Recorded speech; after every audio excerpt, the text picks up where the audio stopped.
আসসালামু আলাইকুম। জি, আমি ডাক্তার মীর শহীদুল ইসলাম। একটা উদ্ভিদ নিয়ে আলোচনা করব। এমন একটা উদ্ভিদ নিয়ে আলোচনা করব,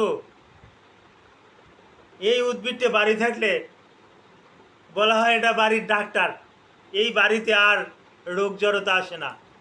আল্লাহ চাইলে তো রোগ জড়তা দিবেই, কিন্তু মানুষের মনে এরকম একটা ভরসা দেওয়া হয় যে এই গাছটা বাড়িতে থাকলে বাড়ির ভিতরে রোগ জড়তা থাকবে না। কি সেই গাছটা? গাছটা সম্পর্কে তো জানতে ইচ্ছে করে। এরকমের গাছের নাম তো আগে শুনি নাই। হ্যাঁ, গাছটাকে আমি দেখিয়ে তারপর আসে বলবো। বলুন তো, আমি ওই স্ক্রিনে আমি গাছটা দেখাচ্ছি, গাছটা দেখে বলুন। অনেকেই হয়তো চিনবেন না, তারপরেও আমি দেখাচ্ছি। এটাই হলো যে নিম গাছ। দেখুন, এটাকে বলে নিম গাছ। এই গাছ গাছ থেকে আমি একটা ডগা ছিঁড়ে নিয়ে আসছি। ছোট ছোট দেখায়, পুরো গাছটাকেই আমি ছিঁড়ে নিয়ে আসি। গাছটাই এতটুকু। হ্যাঁ, ও আরও কাণ্ড দিবে, যার কারণে আমি ওই এই ছিঁড়ে নিয়ে আসছি। এটাও আমার, হ্যাঁ, আমার প্লান্টেশনের ভিতরে এটা কিন্তু আছে। তো নিম গাছের কথা কি বলবো, এর ওষুধি গুণ অনেক। একটা কথা বলি, যাদের এই দাঁতে অনেক সমস্যা, মাড়িতে সমস্যা, তারা যদি এই নিমের টাল দিয়ে যদি দাঁত মেসওয়াক করে, তা দাঁতে যে সমস্ত রোগ জড়তা আছে এগুলো থাকে না। এই নিমের পাতা পোড়াইয়া, এইটা ছাই করিয়া, এটা দিয়ে যদি দাঁত মাজে, তাহলে দাঁতগুলা কিন্তু ভালো থাকে।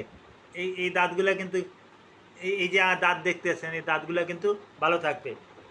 হুম, এই নিমের পাতার কারণে। আর এই নিমের পাতা,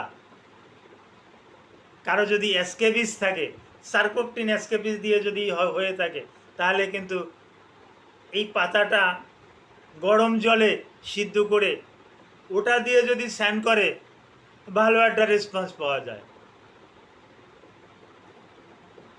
এই পাতাটা, এটা বেটে মাথায় দিলে, মাথায় যদি লিড থাকে, উকুন থাকে, উকুনগুলো টলমল টলমল করে পড়ে যাবে। উকুনের জন্য কিন্তু এটা একটা মহা ঔষধ। আর এটা এতটা তিতা, এটা আমি বলতে পারবো না, এটা আমি খেয়ে দেখাতে পারবো না। এটা বেটে, এটা বেটে, এটা যদি আপনি যদি আপনার ওই লেজারেশন, ইনজুরি,